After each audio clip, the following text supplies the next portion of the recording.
Menteri Kehutanan Raja Juli Antoni meminta maaf terkait foto dirinya yang sedang bermain domino. Raja Juli menjelaskan saat itu tengah bertemu dengan Abdul Qadir Karding. Ia juga menyebut hanya bermain 2 kali dan tidak mengetahui 2 pria yang berada dalam foto itu. Dari hati yang terdalam ya, saya mohon maaf sebesar-besarnya kepada Pak Presiden Prabowo, kepada Komisi 4 mitra saya, dan terutama maaf saya tentu kepada masyarakat Indonesia ya, atas kericuhan yang terjadi karena foto yang beredar tersebut. Dan saya berharap ini menjadi pelajaran bagi saya sebagai pejabat publik untuk lebih hati-hati, lebih aspiratif, lebih mampu membaca sensitivitas masyarakat. Sebelumnya viral di media sosial foto Menteri Kehutanan Raja Juli Antoni bermain domino bersama Abdul Qadir Karding, Waketum Dewan Pengurus Nasional Persatuan Olahraga Domino Andi Rukman Nurdin Karumpa, serta seorang pengusaha yang pernah tersandung kasus pembalakan liar, Aziz Welang. Aziz Welang ini merupakan tersangka pembalakan liar pada November 2024. Namun status tersangka dari Aziz Welang telah dibatalkan oleh putusan pra-peradilan di Pengadilan Negeri Jakarta Pusat tertanggal 9 Desember 2024. Putusan menjadi dasar penyidik Dirgakum LHK untuk menghentikan pengusutan dan menerbitkan surat perintah penghentian penyidikan atau SP3. Momen haru warnai pamitan Sri Mulyani Indrayani sebagai pejabat dengan pejabat dan pegawai di Kementerian Keuangan. Kami segera kembali.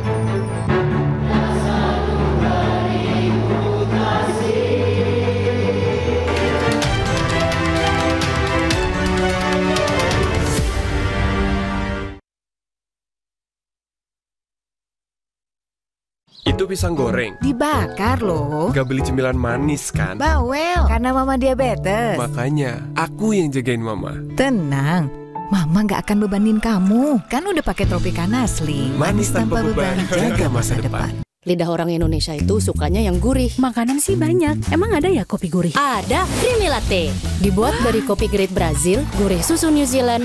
Benar, gurih. Iya, gurih. Creamy Latte, kopi latte. Kita ke informasi selanjutnya, pemirsa. Presiden Prabowo Subianto memimpin rapat terbatas di Istana Kepresidenan. Presiden menekankan percepatan prioritas program nasional. Dalam rapat yang digelar terbatas, Presiden juga meminta para menterinya untuk fokus pada 2 agenda utama, yaitu optimalisasi lahan pertanian dan pembangunan lahan persawahan baru. Pemerintah juga memprioritaskan program Koperasi Merah Putih dan program Kampung Nelayan. Presiden meminta para menteri untuk mempercepat birokrasi untuk menunjang pelaksanaan percepatan agenda pemerintah.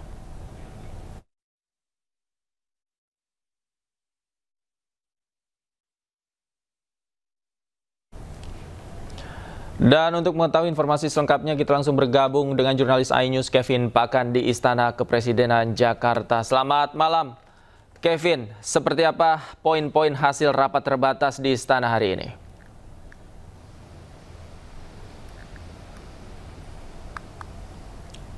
Ya, selamat malam Davi dan juga pemirsa. Rapat terbatas antara Presiden dan juga sejumlah Menteri Kabinet Merah Putih telah selesai sejak pukul 6 sore tadi yang dimulai dari pukul 1 siang. Kami melihat terdapat sejumlah menteri yang hadir, diantaranya dari Menteri SDM Bahlil Lahadalia, kemudian dari Menko Perekonomian Erlangga Hartarto, Menko Pangan Zulkifli Hasan, kemudian dari Menko Infrastruktur dan Pembangunan Kewilayahan Agus Harimurti Yudhoyono, dan juga Menteri Keuangan yang baru saja sertijab pada hari ini, yaitu Purbaya Yudi Sadewa. Di mana terdapat beberapa poin penting yang menjadi perhatian kami awak media dan juga menjadi perhatian masyarakat dari Menteri SDM Bahlil Lahadalia yang menyampaikan terkait dengan ketersediaan adanya sumber daya alam di Indonesia, terkait terutama dari batu bara, nikel, bauksit, dan juga timah dan juga mineral lainnya. Dan tadi juga sempat disampaikan bahwa Presiden menyarankan kepada Menteri SDM untuk bisa bergabung dalam Joint or Reserve Committee atau kerangka kerja untuk mengklasifikasikan estimasi sumber daya mineral dan juga biji yang ada di Indonesia. Dan poin menarik lainnya tadi dari Menteri SDM bahwa terkait dengan adanya SPBU swasta yang dikatakan ini tidak diperkenankan impor dan wajib membeli produk di Pertamina.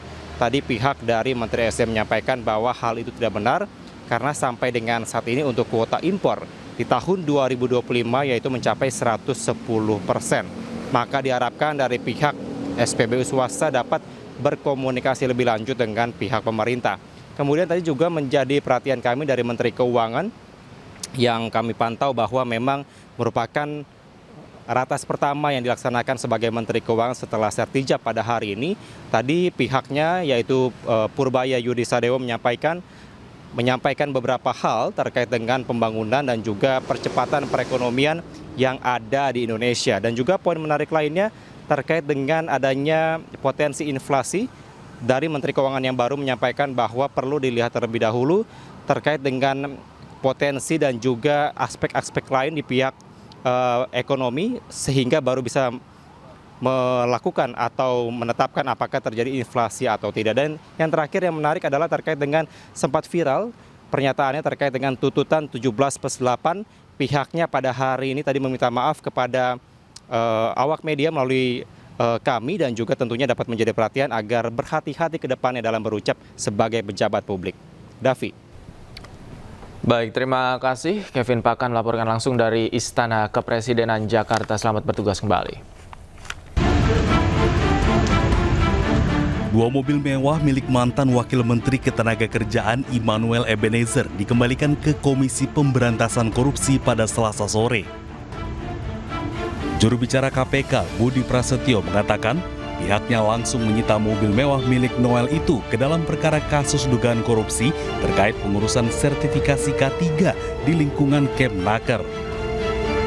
KPK telah mengidentifikasi adanya dugaan 3 kendaraan yang dikuasai oleh pihak IEG ya, dalam perkara ini, yang kemudian telah kami sampaikan juga terkait dengan ketiga kendaraan tersebut untuk dibutuhkan oleh penyidik dalam proses pembuktian. Oleh karena itu, setelah dilakukan himbauan tersebut, yang bersangkutan kemudian kooperatif. Sebelumnya 1 kendaraan sudah dibawa ke KPK dan hari ini 2 kendaraan lainnya kembali dibawa ke KPK. Sebelumnya, penyidik KPK juga telah menggeledah rumah dinas mantan Wakil Menteri Ketenagakerjaan RI Immanuel Ebenezer di kawasan Pancoran, Jakarta Selatan. Dari rumah tersebut, KPK menyita mobil mewah dan sejumlah barang elektronik berupa 4 ponsel yang ditemukan di plafon rumah. Dari Jakarta, tim liputan iNews melaporkan. Menteri Koordinator Bidang Politik Hukum dan Keamanan periode 2019-2024 Mahfud MD menyebut Nadiem Makarim memiliki integritas tinggi. Meski demikian, Mahfud MD menilai Nadiem tak paham birokrasi pemerintah dan keliru atau bersalah dalam kasus Chromebook. Menurut saya Nadiem itu adalah orang yang bersih, tetapi tidak paham birokrasi dan pemerintahan. Itu satu. Sehingga juga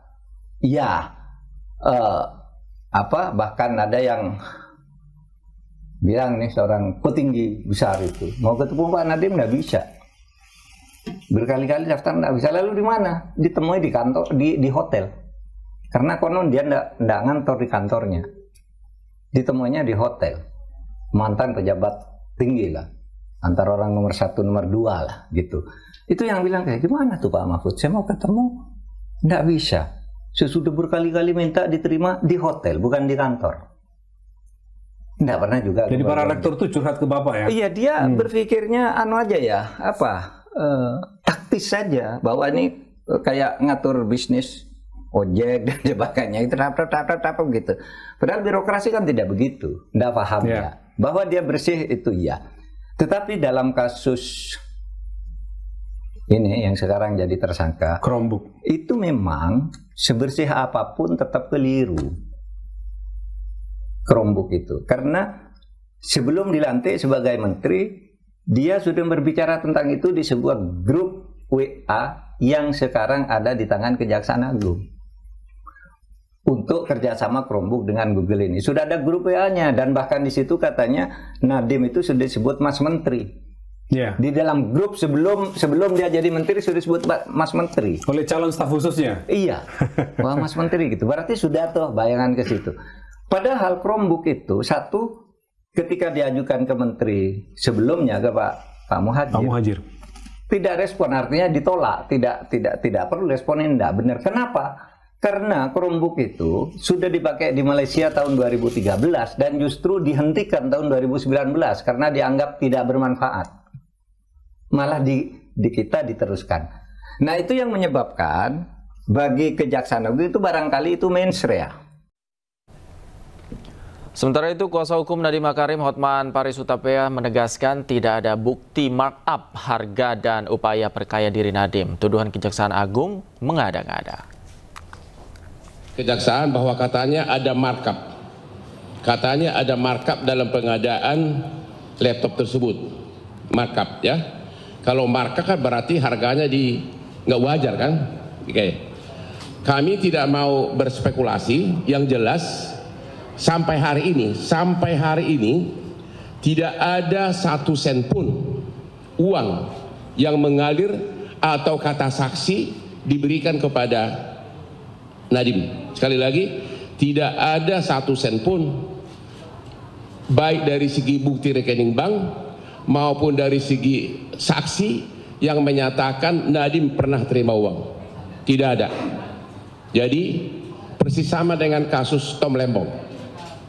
Ya, itu dulu dari segi. Jadi unsur memperkaya diri belum terbukti. Kan korupsi itu kan harus memperkaya diri atau memperkaya orang lain. Ya, jadi untuk memperkaya diri belum ada bukti. Nah, sekarang unsur memperkaya orang lain. Kalau memperkaya orang lain kan berarti ada markup kan? Ternyata ya BPKP sebagai lembaga resmi yang mengaudit apabila terjadi kerugian negara sudah 2 kali melakukan audit atas proyek pengadaan laptop oleh Kemendikbud ini. Sebelumnya, Kejaksaan Agung sudah menetapkan Nadiem Makarim sebagai tersangka kasus pengadaan laptop berbasis Chromebook. Nadiem diduga rugikan negara 2 triliun rupiah.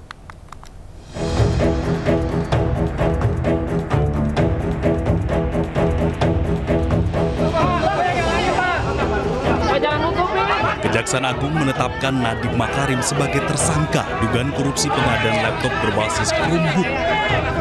Ia menjalani pemeriksaan selama 9 jam sebelum dijadikan tersangka pada 4 September lalu. Usai ditetapkan sebagai tersangka, Nadiem menegaskan dirinya bekerja atas dasar integritas dan kejujuran. Allah akan mengetahui kebenaran.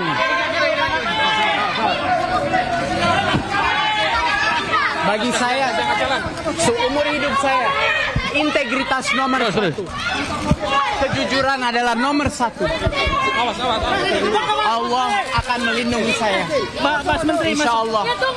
Pada hari ini kembali menetapkan 1 orang tersangka dengan inisial NAM selaku Menteri Pendidikan, Kebudayaan, Riset, dan Teknologi Republik Indonesia periode tahun 2019 akan dilakukan penahanan di rutan selama 20 hari ke depan sejak hari ini tanggal 4 September 2025 bertempat di Rutan Salemba Cabang Kejaksaan Negeri Jakarta Selatan. Nadiem langsung ditahan di Rutan Salemba Cabang Kejaksaan Negeri Jakarta Selatan. Akibat dugaan korupsi ini, kerugian negara ditaksir mencapai hampir 2 triliun rupiah. Dari Jakarta, tim liputan iNews melaporkan.